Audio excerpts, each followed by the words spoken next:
Assalamualaikum warahmatullahi wabarakatuh. Di dalam video ini, saya akan menerangkan tentang sejarah perluasan pengaruh British di Tanah Melayu dan tindak balas masyarakat tempatan terhadap penjajahan British. Terlebih dahulu, izinkan saya memperkenalkan diri. Nama saya Farah Natasha Alia binti Nazha daripada Unit Sejarah 1.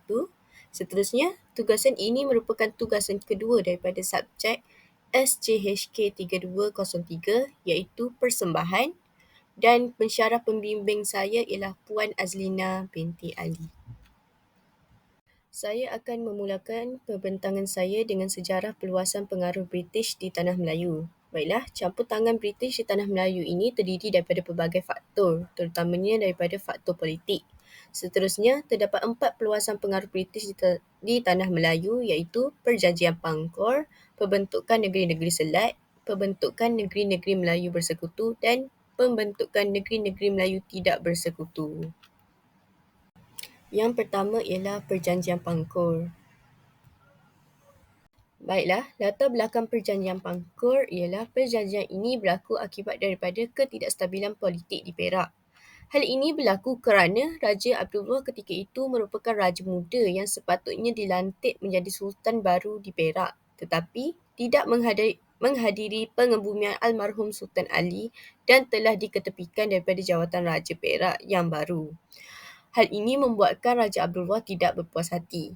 Akibat daripada itu, Raja Abdullah telah menghantar surat permohonan kepada Gubernur Negeri-Negeri Selat. Tujuan surat ini dihantar adalah untuk memulihkan keamanan negeri Perak dan membenarkan Perak berada di bawah naungan British. Seterusnya, British pula ingin melakukan rundingan kerana melihat peluang keemasan untuk mengembangkan pengaruhnya dan menguasai biji timah. Rundingan awal sebelum Perjanjian Pangkor berlangsung di atas kapal Puto pada bulan Januari 1874 dan perjanjian ini telah ditandatangani pada 20 Januari 1874.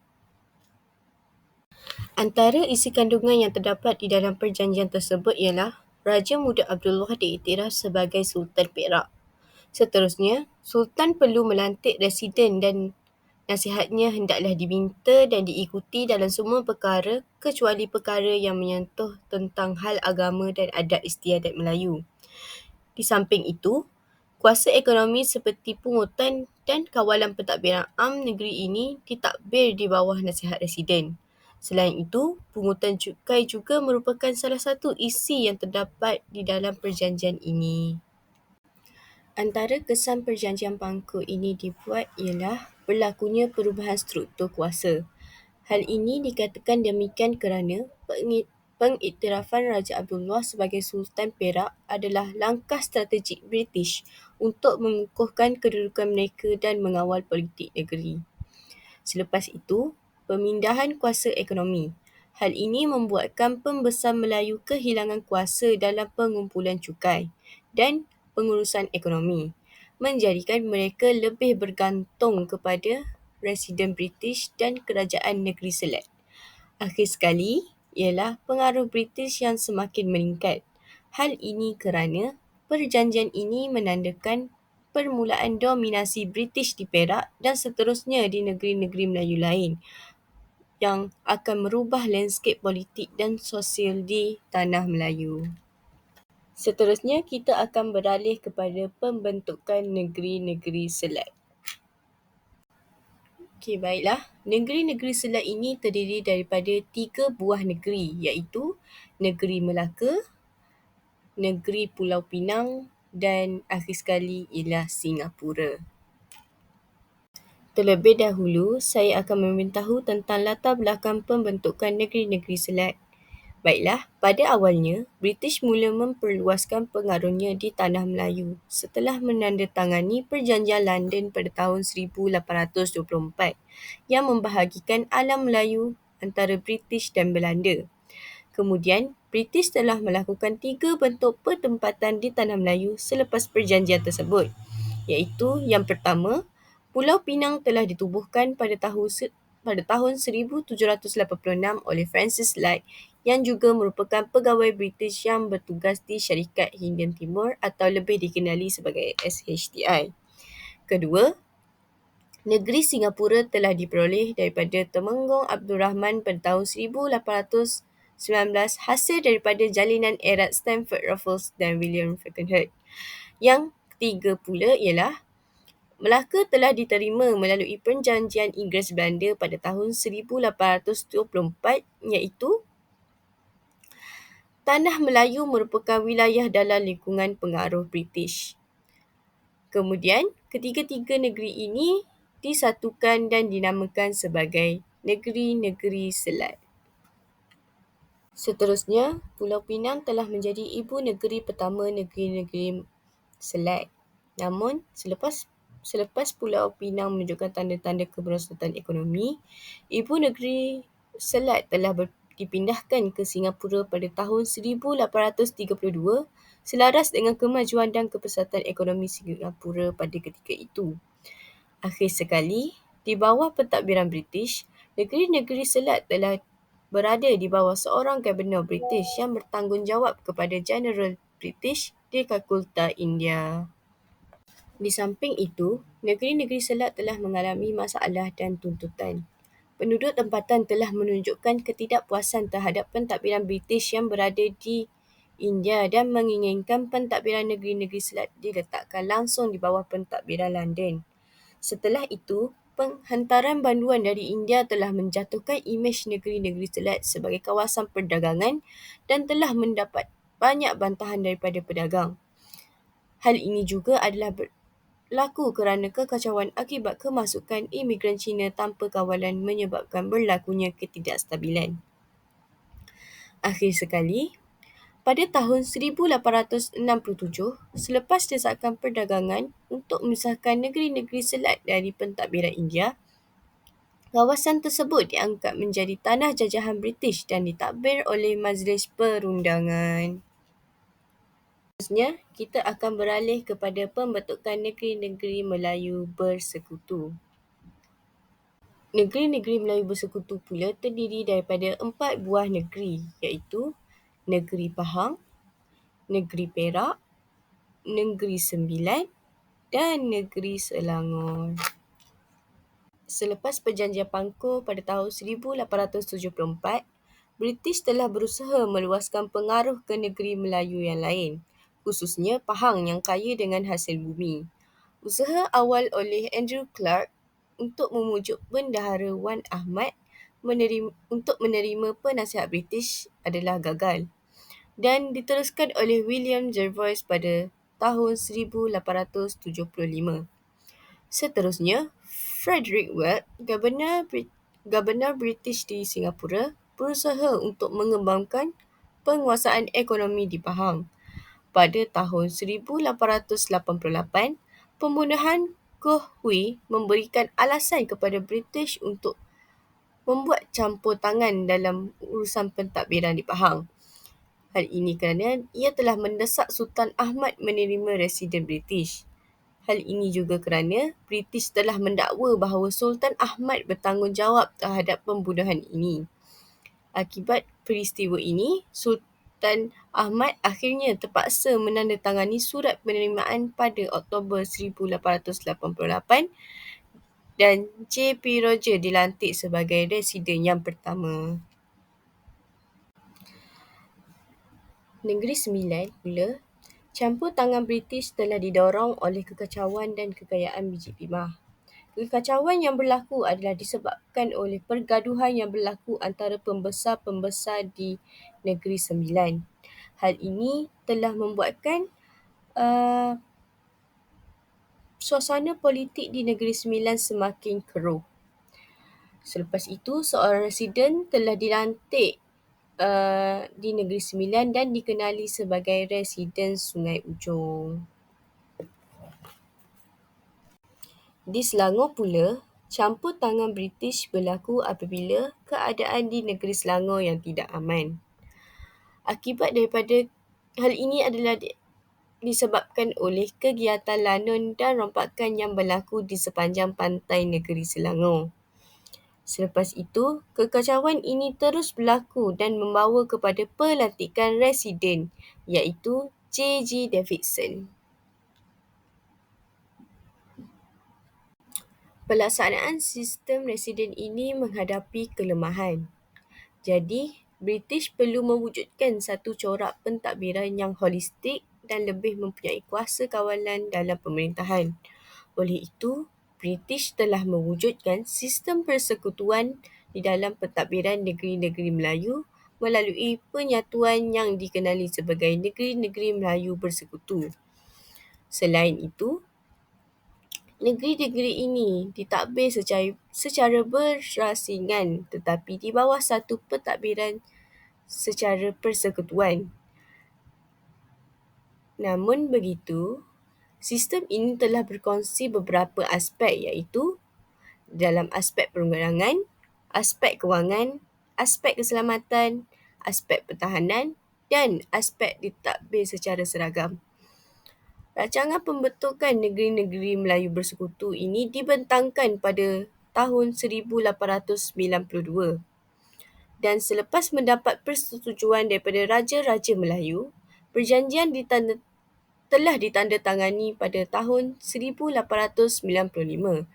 Franz Swettenham dilantik sebagai Residen Jeneral pertama pada 1 Januari 1896. Hal ini menandakan perubahan struktur pentadbiran dan penguasaan British di Tanah Melayu. Akhir sekali, kita akan beralih kepada pembentukan negeri-negeri Melayu tidak bersekutu. Negeri-negeri Melayu tidak bersekutu terdiri daripada 5 buah negeri iaitu Negeri Kedah, Negeri Perlis, Negeri Kelantan, Negeri Terengganu dan akhir sekali ialah Negeri Johor. Negeri-negeri Melayu tidak bersekutu merujuk kepada beberapa negeri di semenanjung Tanah Melayu yang tidak terlibat secara langsung dalam sistem residen British yang diperkenalkan melalui Perjanjian Pangkor pada tahun 1874.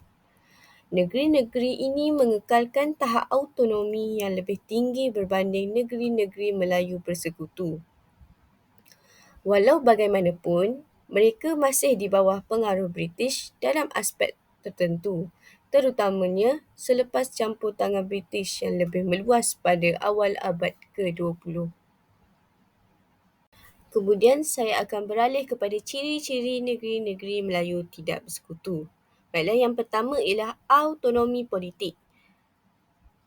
Pada awalnya, negeri-negeri ini tidak menerima sistem residen British seperti di Perak dan Selangor, tetapi mereka tetap berada di bawah tekanan British melalui hubungan diplomatik, perdagangan dan perjanjian. Seterusnya ialah peranan penasihat British. Berbanding dengan negeri-negeri Melayu Bersekutu yang lain, di mana residen British memainkan peranan yang signifikan di dalam pentadbiran. Di negeri-negeri Melayu tidak bersekutu pula, penasihat British dilantik untuk memberikan nasihat kepada pemerintah tempatan. Sebagai contoh, penasihat kewangan diperkenalkan di Kedah dan Perlis.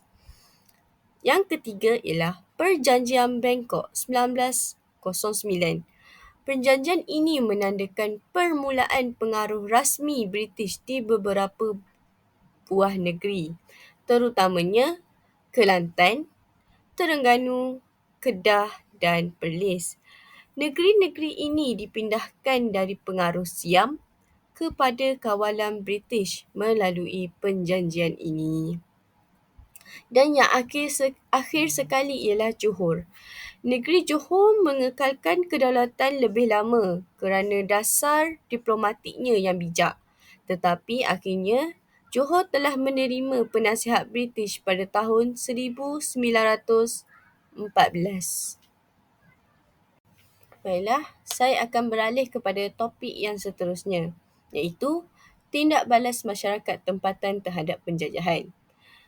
Di dalam topik ini, saya telah memberikan dua tokoh tempatan iaitu Perjuangan Dul Said dan Perjuangan Abdul Rahman Limbung.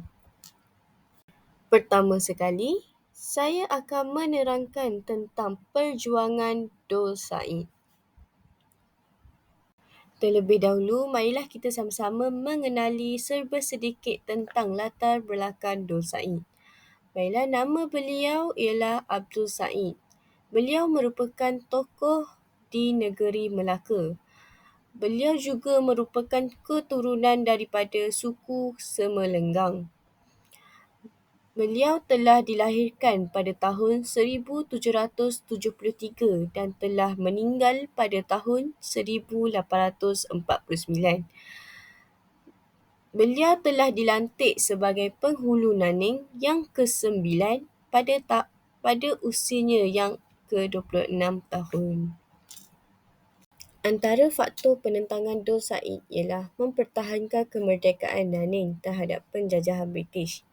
Hal ini kerana beliau menolak dakwaan British yang menyatakan bahawa Naning sebagai sebahagian dari Melaka berdasarkan perjanjian British Belanda. Hal ini juga demikian kerana Dul Said melihat bahawa Naning sebagai negeri yang bebas dan menolak keterikatan pada undang-undang yang dikenakan oleh British. Penentangan Dul Said juga adalah disebabkan oleh penentangan untuk membayar cukai yang ditetapkan oleh pihak British. Hal ini kerana pada tahun 1829, British telah memaksa Naning membayar cukai sebanyak 1/10 daripada hasil pertanian serta hasil padi sebanyak 400 gantang setiap tahun. Hal ini juga telah diperlihatkan bahawa Naning merupakan tanah jajahan mereka. Akhir sekali, Dul Said telah menentang pelaksanaan undang-undang British yang menghalang penghulu membicarakan kes jenayah. Beliau telah menganggap bahawa undang-undang tersebut telah mencabar adat resam Melayu dan menggugat kuasa serta kewibawaan sebagai seorang pemimpin. Perjuangan Dul Said terhadap masyarakat tempatan. Beliau telah memimpin pasukan pemberontak Melayu dari pelbagai daerah dalam pertempuran sengit menentang pasukan kolonial British. Perpaduan dan sokongan dari orang Melayu lain memainkan peranan yang sangat penting dalam kejayaan perjuangan Dul Said. Hal ini kerana Dul Said mempertahankan hak-hak Naning dalam isu cukai dan menentang pengambilalihan tanah oleh pemerintahan kolonial. Walaupun pemberontakan pada akhirnya dipadamkan oleh tentera Inggeris, perjuangan Dul Said memberikan inspirasi kepada masyarakat tempatan untuk melanjutkan perjuangan menentang penindasan. Seterusnya, kesan perjuangan masyarakat.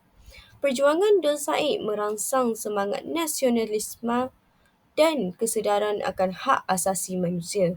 Walaupun tewas akhirnya, perjuangan beliau meninggalkan impak yang positif dalam mempertahankan kedaulatan negara dan menginspirasikan semangat nasionalisme dalam kalangan masyarakat. Baiklah, tajuk pembentangan saya yang terakhir ialah Perjuangan Abdul Rahman Limbong di Terengganu. Baiklah, terlebih dahulu saya juga akan mengenalkan serba sedikit tentang latar belakang Abdul Rahman Limbong. Nama sebenar beliau ialah Haji Abdul Rahman Limbong bin Haji Abdul Hamid. Beliau telah lahir di Kampung Beladau Kolam, Kuala Terengganu pada sekitar tahun 1668. Beliau telah mendapat gelaran Limbong kerana beliau sering berada di kawasan Limbong, Hulu Terengganu, tempat beliau mengajar dan memimpin masyarakat. Antara faktor penentangan Abdul Rahman Limbong ialah membela nasib petani yang ditindas.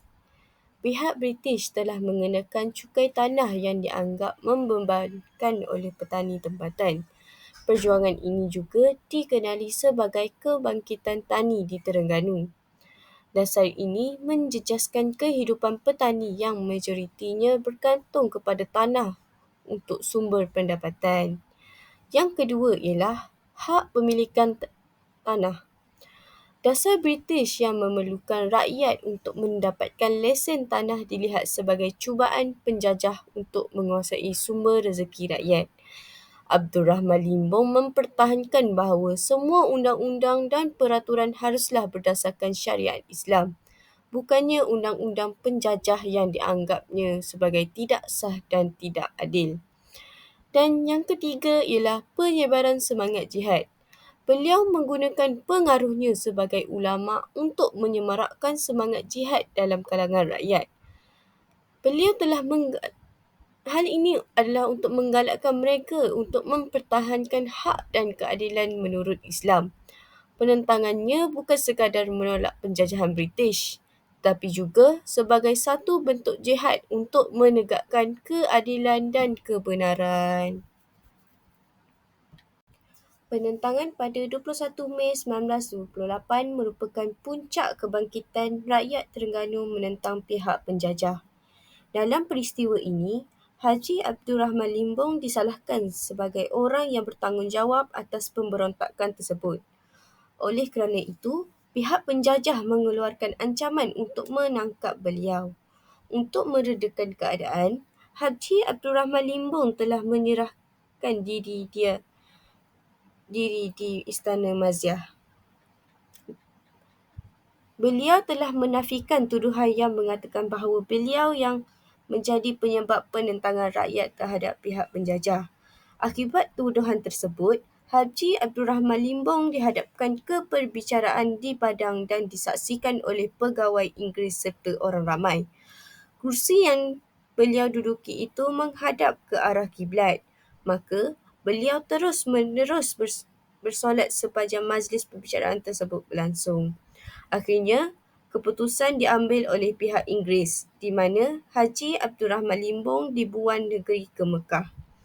Meskipun beliau telah dibuang ke Mekah, pengajaran dan perjuangan yang beliau bawa masih tetap utuh di dalam ingatan. Jadi, itu saja pembentangan saya bagi tugasan ini. Sekian, terima kasih.